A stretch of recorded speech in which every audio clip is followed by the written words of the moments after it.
मंगलं भगवान् विष्णुं मंगलं मधुसूदनं मंगलं पुंडरीकाक्षं मंगलं गरुडध्वज माधव माधव विष्णु माधव माधव वाक्यं स्मरन्ति सदा नित्यो सकल कार्येषु माधव।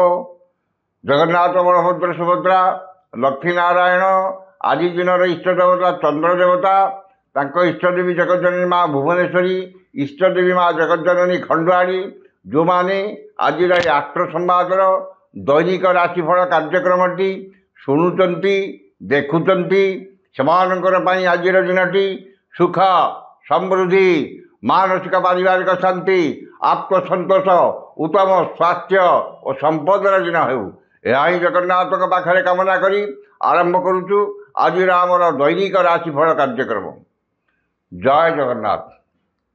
आज जानुआरी मास 6 तारिख 2025 मसीहा धनु 22 दिन पौष मास शुक्लपक्ष सप्तमी सोमवार। सप्तमी तिथि संध्या 6:24 पर्यंत रही यापर अष्टमी तिथि भोग हे। आज राशि नक्षत्र उत्तर भाद्र मीन। उत्तर भाद्र नक्षत्र रात्रि 7:06 पर्यंत रही यापर रेवती नक्षत्र भोग हे। चंद्र मीन राशि अहोरात्र 60 दंड अवस्थान करेंगे।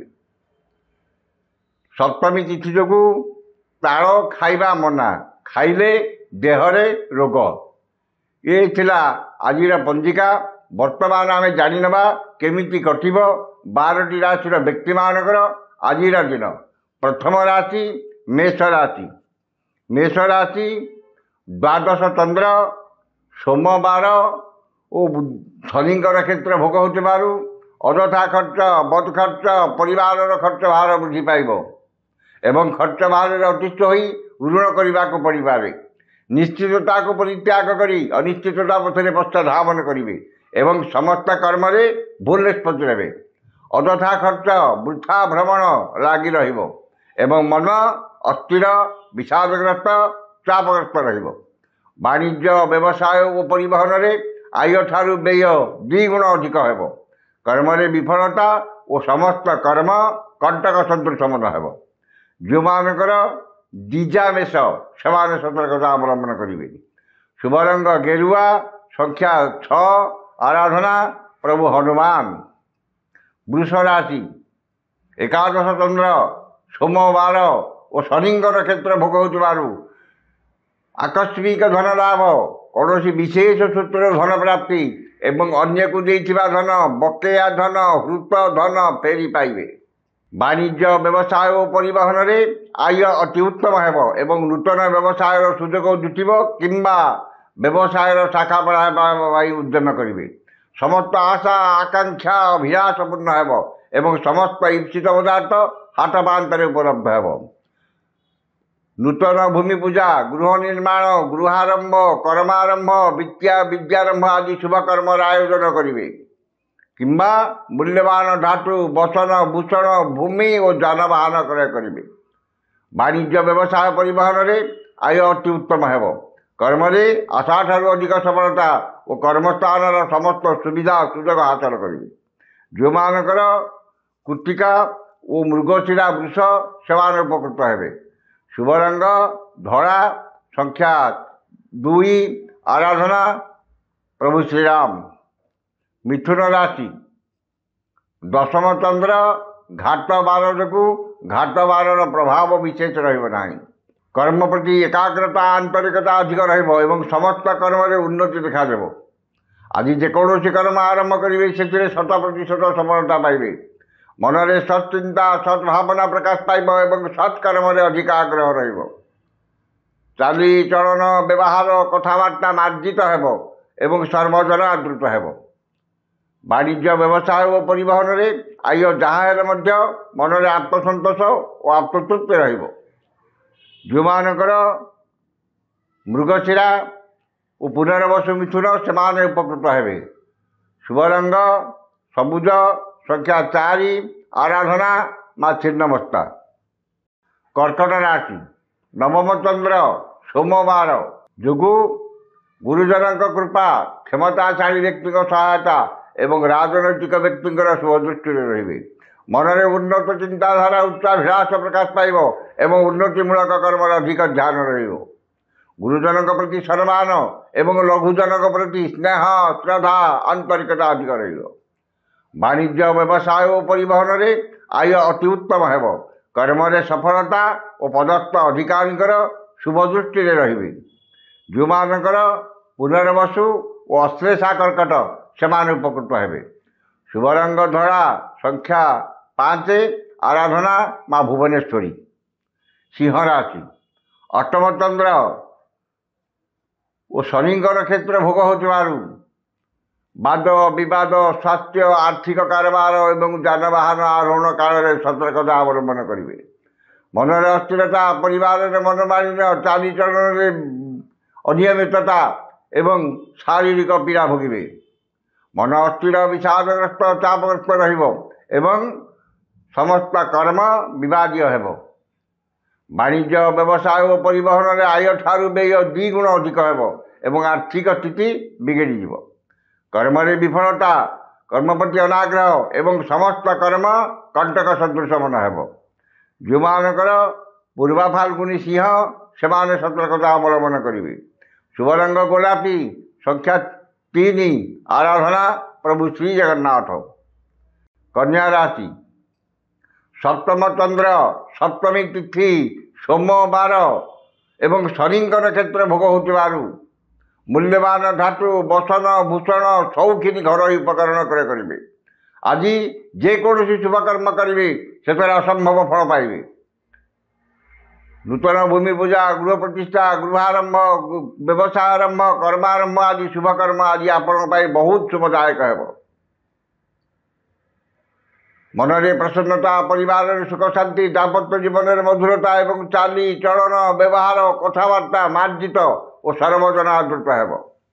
ବାଣିଜ୍ୟ, ବ୍ୟବସାୟ ଓ ପରିବହନରେ ଆୟ ଅତି ଉତ୍ତମ ହେବ ଏବଂ ନୂତନ ବ୍ୟବସାୟର ସୁଯୋଗ ଜୁଟିବ। କର୍ମରେ ଆଶାଠାରୁ ଅଧିକ ସଫଳତା, ଉଚ୍ଚ ସମ୍ମାନ, ଉଚ୍ଚ ପଦବୀ ଓ ପ୍ରମୋଶନ ମିଳିପାରେ। ଯେଉଁମାନଙ୍କର ଉତ୍ତରା ଫାଲ୍ଗୁନୀ ଓ ଚିତ୍ରା କନ୍ୟା, ସେମାନେ ଅଧିକ ଶୁଭଫଳ ପାଇବେ। ଶୁଭ ରଙ୍ଗ ମେରୁନ୍, ସଂଖ୍ୟା 8, ଆରାଧନା ମା ତ୍ରିପୁର ସୁନ୍ଦରୀ। ତୁଳା ରାଶି, ଷଷ୍ଠ ଚନ୍ଦ୍ର, ସୋମବାର ଓ ଶନିଙ୍କର କ୍ଷେତ୍ର ଭୋଗ ହେଉଥିବାରୁ ରୋଗ, ଋଣ, ଦୁଃଖ, ଶୋକ, କ୍ଲେଶ, ଅପବାଦ, ଅପଯଶ, ଅପନିନ୍ଦାରୁ ସାମୟିକ ମୁକ୍ତି ମିଳିବ। ମନରେ ପ୍ରସନ୍ନତା, ଚାଲିଚଳନରେ ସଂଯମତା ଏବଂ ଦେହ ମନ ସୁସ୍ଥ ରହିବ। ଯଶ, ସମ୍ମାନ, ସାମାଜିକ ପ୍ରତିଷ୍ଠା ଓ ଜନସମ୍ପର୍କ ବୃଦ୍ଧି ପାଇବ। କୌଣସି ସଭା କିମ୍ବା ସଂଗଠନର ନେତୃତ୍ୱ ଦେବେ ଏବଂ ମନରେ ଉନ୍ନତ ଚିନ୍ତାଧାରା ପ୍ରକାଶ ପାଇବ। ବାଣିଜ୍ୟ, ବ୍ୟବସାୟ, ପରିବହନରେ ଆୟ ଅତି ଉତ୍ତମ ହେବ। କର୍ମରେ ଆଶାଠାରୁ ଅଧିକ ସଫଳତା, ଉଚ୍ଚ ସମ୍ମାନ, ଉଚ୍ଚ ପଦବୀ ପ୍ରାପ୍ତ ହେବ। ଯେଉଁମାନଙ୍କର ଚିତ୍ରା ଓ ବିଶାଖା ତୁଳା, ସେମାନେ ଉପକୃତ ହେବେ। ଶୁଭ ରଙ୍ଗ ଧଳା, ସଂଖ୍ୟା 2, ଆରାଧନା ମା କମଳା। ବିଛା ରାଶି, ପଞ୍ଚମ ଚନ୍ଦ୍ର, ସୋମବାର ଯୋଗୁଁ ବିଦ୍ୟା, ବୁଦ୍ଧି, ଜ୍ଞାନ, ଗାରିମା, ପ୍ରତ୍ୟୁତ୍ପନ୍ନମତି, ଦୂରଦୃଷ୍ଟି, ଧୀଶକ୍ତି, ସ୍ମରଣ ଶକ୍ତିର ବିକାଶ ଘଟିବ। ସନ୍ତାନମାନେ ଆଜ୍ଞାଧୀନ ହେବେ ଏବଂ ତାଙ୍କ କର୍ମକୁ ନେଇ ଗର୍ବ ଅନୁଭବ କରିବେ। ପିତାମାତାଙ୍କ କୃପା, ପୈତୃକ ସମ୍ପତ୍ତିକୁ ନେଇଥିବା ବିବାଦ, ଜମି ଜମା ବିବାଦ, ପାରିବାରିକ ବିବାଦ ଏବଂ ସମସ୍ତ ବିବାଦର ସମାଧାନ ହେବ। ବାଣିଜ୍ୟ, ବ୍ୟବସାୟ ଓ ପରିବହନରେ ଆୟ ମଧ୍ୟମ ହେବ। କର୍ମରେ ଆଶାଠାରୁ ଅଧିକ ସଫଳତା ଓ ସମ୍ମାନ ମିଳିବ। ଯେଉଁମାନଙ୍କର ବିଶାଖା ଓ ଜ୍ୟେଷ୍ଠା ବିଛା, ସେମାନେ ଉପକୃତ ହେବେ। ଶୁଭ ରଙ୍ଗ ହଳଦିଆ, ସଂଖ୍ୟା 7, ଆରାଧନା ମା ତାରା। ଧନୁ ରାଶି, ଘାତ ଚନ୍ଦ୍ର ଯୋଗୁଁ ଧନ କ୍ଷତି, ମାନସିକ ଅସ୍ଥିରତା, ପରିବାରରେ ମନମାଳିନ୍ୟ ଏବଂ ଶାରୀରିକ ପୀଡ଼ା ଭୋଗିବେ। ଗୁରୁଜନଙ୍କ ସହ ବିବାଦ, କ୍ଷମତାଶାଳୀ ବ୍ୟକ୍ତିଙ୍କ ସହ ଶତ୍ରୁତା ଏବଂ ରାଜନୈତିକ ବ୍ୟକ୍ତିଙ୍କ ଆକ୍ରୋଶର ଶିକାର ହେବେ। ଆର୍ଥିକ କ୍ଷତି, ଆର୍ଥିକ ଠକାମିରେ ପଡ଼ିପାରନ୍ତି ଏବଂ ମାଲି ମୋକଦ୍ଦମା ଚାଲିପାରେ। ଅନ୍ୟଠାରୁ ଆଣିଥିବା ଧନ ଫେରାଇବାରେ ଅସମର୍ଥ ହେବେ ଏବଂ ଅନ୍ୟକୁ ଦେଇଥିବା ଧନ ପାଇବାରେ ବିଫଳ ହେବେ। ମୂଲ୍ୟବାନ ପଦାର୍ଥ ନଷ୍ଟ କିମ୍ବା ହଜିଯାଇପାରେ ଏବଂ ଯାନବାହନରେ ଖର୍ଚ୍ଚାନ୍ତରେ ପଡ଼ିପାରନ୍ତି। ବାଣିଜ୍ୟ ବ୍ୟବସାୟ ଓ ପରିବହନରେ କ୍ଷତି ଦେଖାଦେବ। କର୍ମରେ ବିଫଳତା ଓ ପଦସ୍ଥ ଅଧିକାରୀଙ୍କର ରୋଷର ଶିକାର ହେବେ। ଯେଉଁମାନଙ୍କର ପୂର୍ବାଶାଳା ଧନୁ ସେମାନେ ସତର୍କତା ଅବଲମ୍ବନ କରିବେ। ଶୁଭ ରଙ୍ଗ ଲାଲ, ସଂଖ୍ୟା 5, ଆରାଧନା ମା ତାରା। ମକର ରାଶି, ତୃତୀୟ ଚନ୍ଦ୍ର ସୋମବାର ଓ ଶନିଙ୍କ ନକ୍ଷତ୍ର ଭୋଗ ହେଉଥିବାରୁ ନୂତନ ଭୂମି ପୂଜା, ଗୃହ ପ୍ରତିଷ୍ଠା, ଗୃହାରମ୍ଭ, କର୍ମାରମ୍ଭ, ବିଦ୍ୟାରମ୍ଭ, ବ୍ୟବସାୟ ଆରମ୍ଭ ଓ ଗୃହ ପ୍ରତିଷ୍ଠା ଆଦି ଶୁଭକର୍ମର ଆୟୋଜନ କରିବେ। ମନରେ ଉତ୍ସାହ ଉଦ୍ଦୀପନା, ପରିବାରରେ ସୁଖ ଶାନ୍ତି ଏବଂ ଭାଇ ଭଉଣୀଙ୍କ ପ୍ରତି ସ୍ନେହ, ଶ୍ରଦ୍ଧା ଓ ଆନ୍ତରିକତା ଅଧିକ ରହିବ। ସୁଖବର ଓ ସୁସମ୍ବାଦ ମିଳିବ ଏବଂ ସମସ୍ତ କର୍ମରେ ସୁଚିନ୍ତିତ ପଦକ୍ଷେପ ନେବେ। ବାଣିଜ୍ୟ ବ୍ୟବସାୟ ଓ ପରିବହନରେ ଆୟ ଅତି ଉତ୍ତମ ହେବ। କର୍ମରେ ଆଶାଠାରୁ ଅଧିକ ସଫଳତା, ଉଚ୍ଚ ସମ୍ମାନ, ଉଚ୍ଚ ପଦବୀ ପ୍ରାପ୍ତ ହେବ। ଯେଉଁମାନଙ୍କର ଉତ୍ତରାଷାଢ଼ା ଓ ଧନିଷ୍ଠା ମକର ସେମାନେ ଉପକୃତ ହେବେ। ଶୁଭ ରଙ୍ଗ ବାଇଗଣୀ, ସଂଖ୍ୟା 11, ଆରାଧନା ମା ଦୁର୍ଗା। କୁମ୍ଭ ରାଶି, ଦ୍ୱିତୀୟ ଚନ୍ଦ୍ର ଯୋଗୁଁ ଧନ, ସମ୍ପଦ, ପ୍ରାଚୁର୍ଯ୍ୟ, ପ୍ରତିପତ୍ତି ବୃଦ୍ଧି ପାଇବ। ଆକସ୍ମିକ ଧନ ଲାଭ, କୌଣସି ବିଶେଷ ସୂତ୍ର ଧନ ପ୍ରାପ୍ତି ଏବଂ ଅନ୍ୟକୁ ଦେଇଥିବା ଧନ ଫେରି ପାଇବେ। ବାଣିଜ୍ୟ ବ୍ୟବସାୟ ପରିବହନରେ ଆୟ ଅତି ଉତ୍ତମ ହେବ ଏବଂ ନୂତନ ବ୍ୟବସାୟର ସୁଯୋଗ ଜୁଟିବ।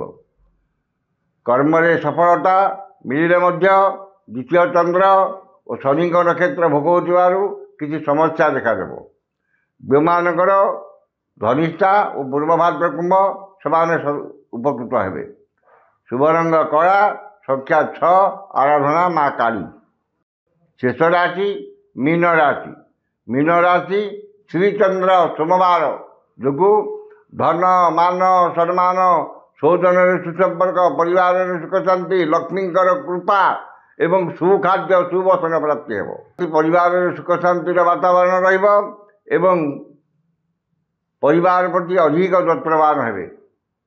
କୌଣସି ଶୁଭକର୍ମର ଆୟୋଜନ କରିବେ କିମ୍ବା ପରିବାର ସହ କୌଣସି ଶୁଭକର୍ମରେ ଯୋଗଦାନ କରିବେ।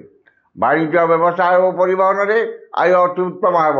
କର୍ମରେ ସ୍ୱଳ୍ପ ପରିଶ୍ରମରେ ଅଧିକ ସଫଳତା ଓ ସମ୍ମାନ ମିଳିବ। ଯେଉଁମାନଙ୍କର ପୂର୍ବ ଭାଦ୍ର ଓ ରେବତୀ ମୀନ ସେମାନେ ଉପକୃତ ହେବେ। ଶୁଭ ରଙ୍ଗ ହଳଦିଆ, ସଂଖ୍ୟା 7, ଆରାଧନା ମା ଧୂମାବତୀ। ଏ ଥିଲା ଆଜିର 12ଟି ରାଶିର ଦୈନିକ ରାଶିଫଳ। ସମସ୍ତ ରାଶିର ବ୍ୟକ୍ତିମାନେ ଦିନଟି ଶୁଭ ହେବା ପାଇଁ ଉକ୍ତ ମନ୍ତ୍ରଟି ଋଷ୍ୟାଦି କରି ପାଠ କରନ୍ତୁ। ଋଷ୍ୟାଦିଟି ହେଲା ଏବଂ ଶ୍ରୀ ଚନ୍ଦ୍ର ମହାମନ୍ତ୍ରସ୍ୟ ଗୌତମ ଋଷି ଅନୁଷ୍ଠୁପ ଛନ୍ଦଃ ଅଦ୍ୟ ଦିବସ ଦିବସାଧିପତି ଚନ୍ଦ୍ର ଦେବତା ସୁପୃତୟେ ଚନ୍ଦ୍ର ଦେବତା ମନ୍ତ୍ର 178 ସଂଖ୍ୟକ ମନ୍ତ୍ର ଜପେ ବିନିଯୋଗ। ଏ ମନ୍ତ୍ରଟିକି ଥରେ ପଢ଼ିବେ ଏବଂ ଋଷ୍ୟାଦିଟି ହେଲା ଏବଂ ଐଂ ହିଂ ସୋମାୟ ନମଃ। ଏ ମନ୍ତ୍ରଟିକି ସକାଳେ 108 ଏବଂ ସନ୍ଧ୍ୟାରେ 108 ପାଠ କରନ୍ତୁ। ନିଶ୍ଚିତ ଭାବରେ ଦିନଟି ଆପଣଙ୍କର ମଙ୍ଗଳ ହେବ। ଆଜି ତ ସମୟ ସରିଯାଇଛି, ଆସନ୍ତାକାଲି ଦେଖା ହେବ ଠିକ୍ ଏହି ସମୟରେ। ବିଦାୟ ଦିଅନ୍ତୁ। ଜୟ ଜଗନ୍ନାଥ।